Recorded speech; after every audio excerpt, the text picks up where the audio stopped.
Welcome in, everyone. This is Sean with MTG808 Jr., and today we're going to be taking a look at Blue Green Merfolk in Standard Pauper. Aiden took it to first place in our most recent Standard Pauper Youth Tournament. But before we jump into talking about the deck, just want to make sure everyone knows about our upcoming scholarship tournament in May. We're going to be giving away $750 or more in scholarship prizes.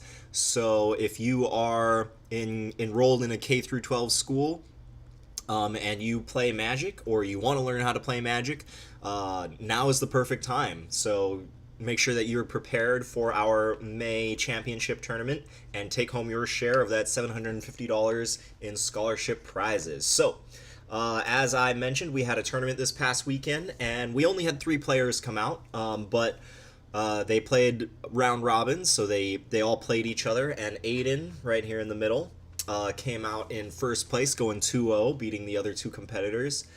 So congratulations to Aiden. He was playing a Blue Green Merfolk deck, which he's been playing for quite some, or not quite some time, but he played in our December tournament with a very, very similar list. And he was able to pilot this deck to a 2-0 finish against his competitors. So this is the deck. We're going to leave a link to this in the description, but we're going to switch over here to Magic Online to take a look at it. So Aiden is basically trying to be a very aggressive deck. He's got lots of aggressive green merfolk here. Starting his curve at 1, he's got a 2 drops, a bunch of 3 drops, a 4 drop, and then a couple of 5 and 6 drops, just one of each to top off his curve. He said that he was worried about mana flooding, so he wanted to have a couple of expensive spells in the deck, which is a completely reasonable desire considering he's got 22 lands. So his creature package is good. They all happen to be merfolk, right? Jungle Delver, 1 mana for 1/1. Not that great, but if you end up with a lot of mana later in the game, you can pay 4 mana to put a +1/+1 counter on it. Deeproot Warrior, it's a 2 mana 2/2, and if it gets blocked, then it gets +1/+1, so it's very good at getting into the red zone and attacking your opponent. Tishana's Wayfinder, 3 mana 2/2, but it gets to explore, so it might draw you a card if there's a land on top of your deck, or it might grow to a 3/3 if there is not a land on top of your deck, and you can choose to keep it on top of your deck or put it in your graveyard. So Tishana's Wayfinder like keeps the gas flowing when you need to make sure that you're drawing spells, or if you have a land light hand, you might play Tishana's Wayfinder to get closer to lands. The other 3 drop here is Jungleborn Pioneer. This is a new addition from Rivals of Ixalan's, the set that just came out. So it's a 3 mana 2/2, and it comes in with a 1/1 blue merfolk creature token with hexproof.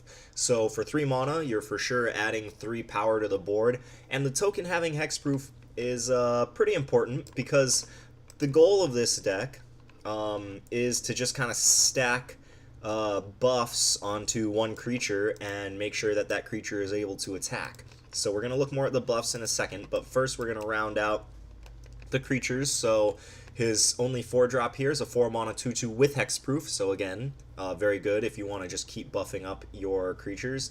And it says when Jade Guardian enters the battlefield, you can put a +1/+1 counter on target merfolk you control.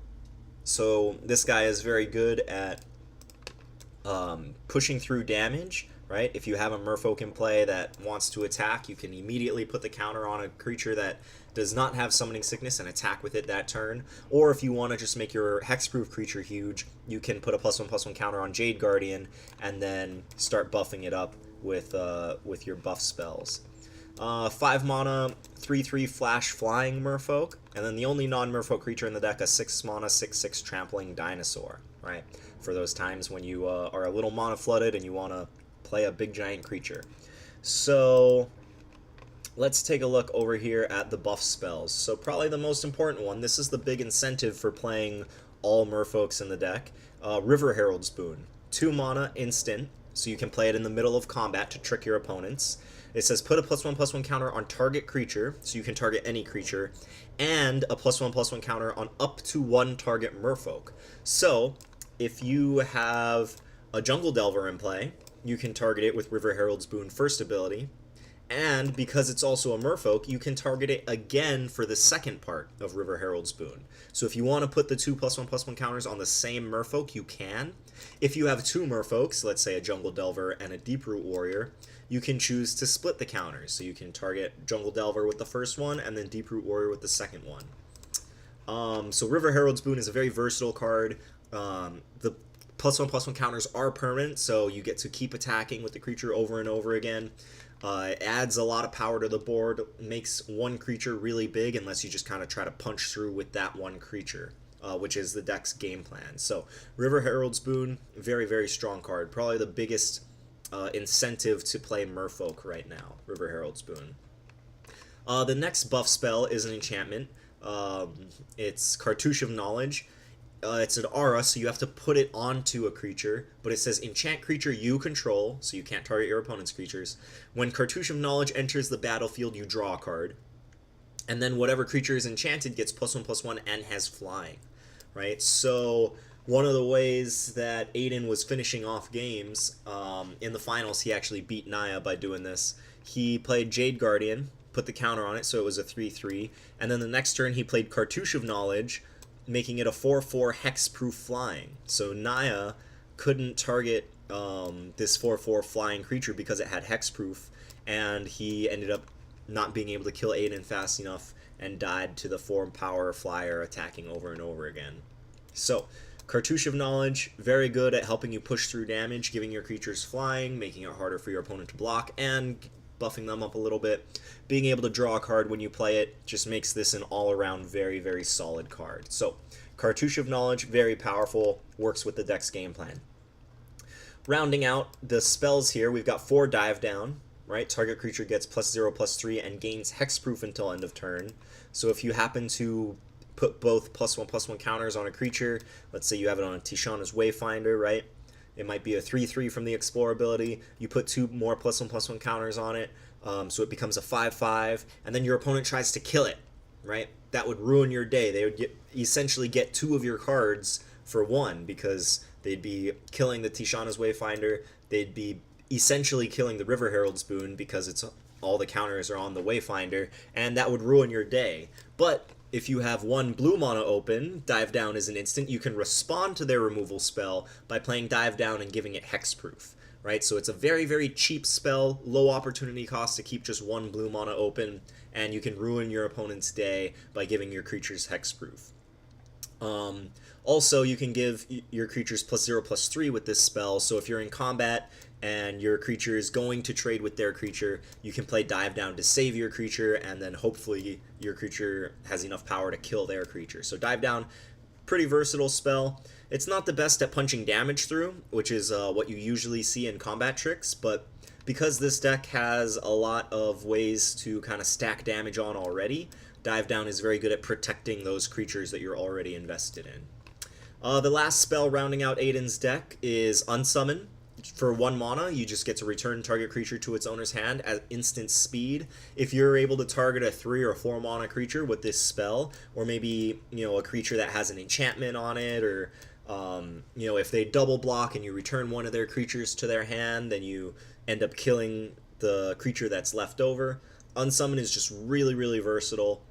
For just 1 blue mana, you don't really get a better rate than Unsummon. So Unsummon, very powerful card.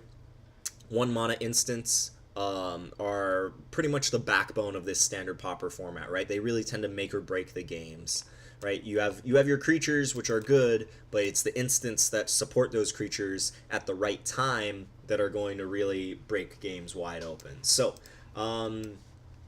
yeah, just as an example, in the finals against Naya's red-green energy deck, Aiden was able to unsummon a Thriving Rhino, right, that had a couple counters on it.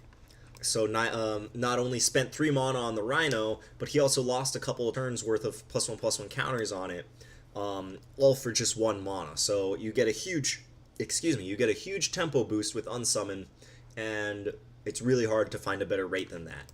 So Aiden's deck, very solid.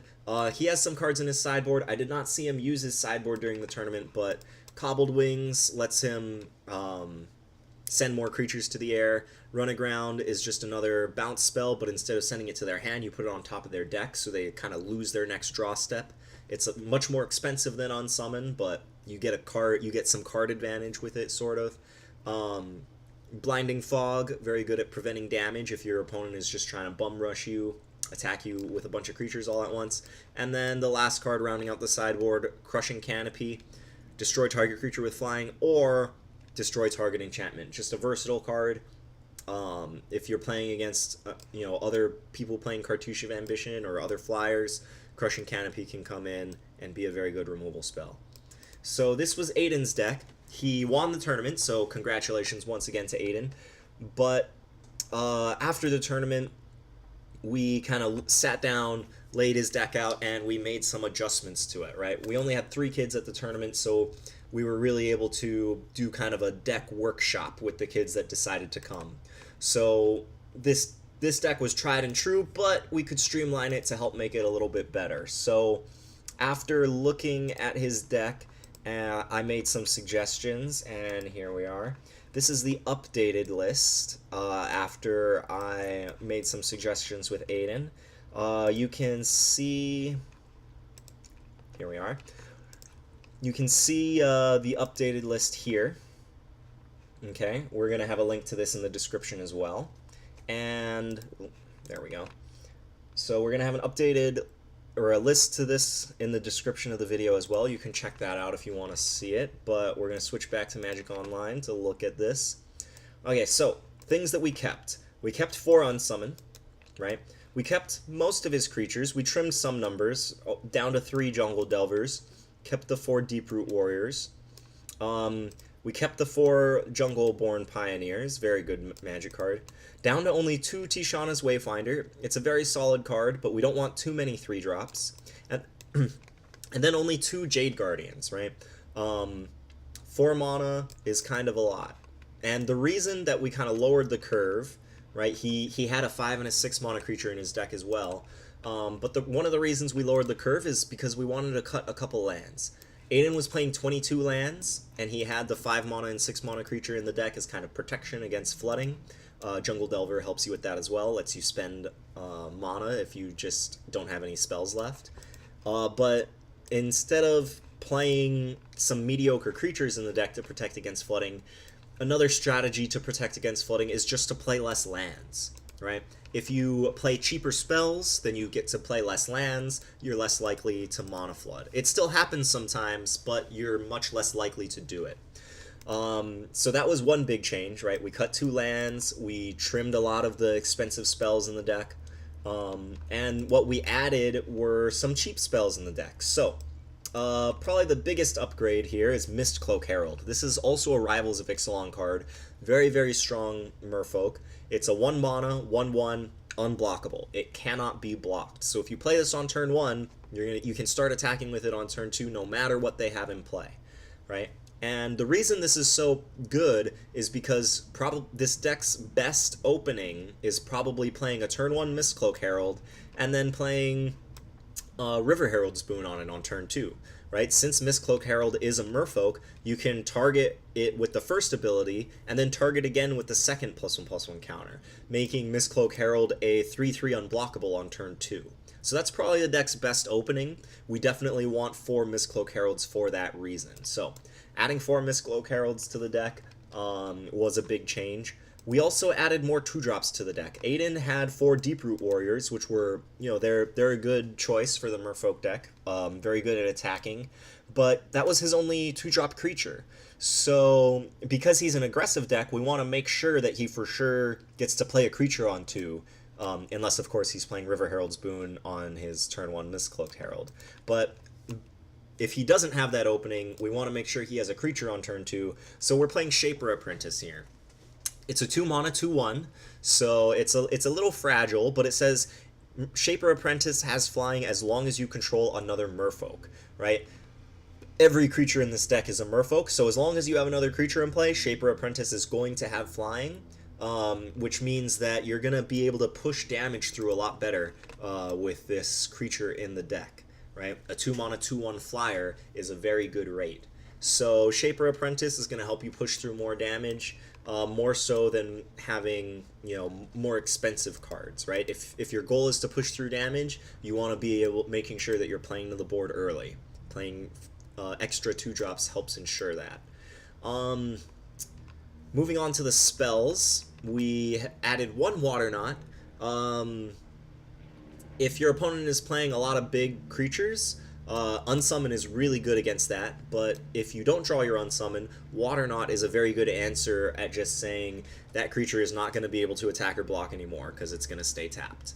Double blue is a little bit hard for this deck, so we don't want to play too many Water Knots, but it's a very efficient answer. Just 3 mana, I don't have to worry about this creature anymore.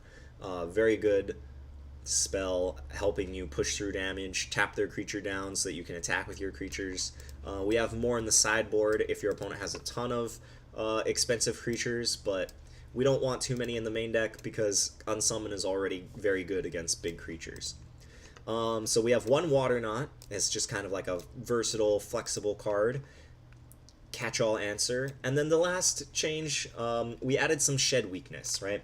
Aiden had 4 dive downs in his deck, which are, as I was saying earlier, it's a very good magic card, but it's not very good at pushing damage through, which is what this deck wants to do, right? You want to be able to keep attacking.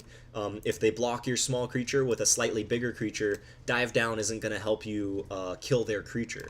Whereas Shed Weakness, 1 green mana for target creature gets +2/+2 until end of turn, it will help you push damage through, so your smaller creatures can beat bigger creatures in combat. You may remove a -1/-1 counter from that creature. It's not going to come up that often. It might if your opponent puts -1/-1 counters on your creatures, maybe a Cartouche of Ambition or something like that, but usually the second line of text on this card is not going to come up in this deck. However, just the first line of text is very solid. This deck, it's a tempo deck, so 1 mana instants are really going to help you push that damage through, and hopefully, you know, if you attack with your Deeproot Warrior and they block thinking they're going to trade, Shed Weakness is going to punch damage through, even if they block with a creature that's much bigger than Deeproot Warrior. So we split the dive down slot into 2 Shed Weakness. So that's the updated version of this deck. This is what more or less what Aiden walked away with after he left the tournament. He didn't have a sideboard though, so I just took the liberty of filling in a sideboard here. The cards that he had in the sideboard, they were kind of clunky. Some of them were good, but you don't necessarily want 4 of them in the deck. So here, I've got 2 more Jade Guardians, right? Because Hexproof is just a very good ability. If your opponent is playing a lot of removal, then Jade Guardian is going to be one of your best creatures, so you can sideboard in more Jade Guardians if you see a lot of removal from your opponent. Tishana's Wayfinder is similarly good for situations like that, and Tishana's Wayfinder helps you get closer to drawing more lands. So if you side in more expensive spells, you probably also want to side in Tishana's Wayfinder to help bridge that gap to get to 4 mana. We talked about the Water Knots already. Good against big creatures, if not redundant with Unsummon, but you may want more of that effect. Negate, also very good against decks that are trying to play kind of bigger, clunkier spells. Negate is not as good against you know, the 1 mana spells that are kind of dominating the format, but so Spell Pierce might be better in this slot. Spell Pierce is a 1 blue instant counter target non-creature spell unless its controller pays 2. So not as reliable as Negate, but it might be better on tempo, so that slot might be good. 4 Naturalize are in the board, just 2 mana, destroy target artifact or enchantment. This Naturalize was printed in M15, but Naturalize was reprinted in Rivals of Ixalan, so it's legal in Standard Pauper. Naturalize just straight up destroys an artifact or enchantment. The number 1 artifacts that you want to target are probably Inventor's Goggles and Hone Kopesh. If you follow the channel at all, a lot of the decks that I have been brewing in this format revolve around Hone Kopesh and or Inventor's Goggles, so just having a cheap answer to both of those cards is going to be desirable, right? it may not be necessary. You may just want to be tempoing those decks out with Unsummon. So it might be better to just have more bounce spells in here. There's a bunch of 2-mana bounce spells that we can look into. But I think that the Hone Kopesh and Inventor's Goggles decks are good enough that you want to have cheap answers to those cards. Plummet here, again, this Plummet is from M15, which is not in Standard, but Plummet was reprinted in Rivals of Ixalan, so it's legal in Standard Pauper. 2 mana, destroy target creature with flying. Cartouche of Knowledge is one of the more powerful cards in the format, so you can sideboard that in against people with Cartouche of Knowledge, or just if they have a lot of flyers in their deck. Gustwalker, Mighty Leap, right? These are all creatures that have flying. Aether Swooper. So Plummet is a good sideboard card against those cards. And then 1 more Dive Down and 1 more Shed Weakness. Just in case if your opponent is playing the tempo game with you, then siding into more 1 mana instants might be what you want to do, right? Just having more ways to interact at instant speed, to win combat, right? To be very mana efficient against your opponent. If you need to play the mana efficiency game, then you want to have tools to add redundancy to your deck for that. This deck is already pretty good at playing the mana efficiency game, but you might want more. So that is Blue Green Merfolk. You know, both Aiden's starting list as well as the revisited list. And before we go, if you enjoy Standard Pauper content, please make sure to give us a like on this video, or if you want to make sure that you keep getting Standard Pauper content to prepare for our May scholarship tournament, please make sure to subscribe to the channel. Make sure that you get all the notifications whenever we publish more content. Learn as much as you can about the Standard Pauper format. And if you want to support what we do, support Youth Magic in Hawaii, support the creation of Standard Pauper content, please consider becoming a Patreon subscriber. Check out our Patreon page. Just $1 a month. You know, you can still support a good cause, help out the kids. The scholarship that we're giving away is pretty much solely funded by our Patreon page, so if you want to be a part of that, help support the scholarship tournament, this is the place to do it. So once again, congratulations to Aiden on coming in first place in our Standard Pauper tournament, and I will catch you next time. Thank you for stopping by.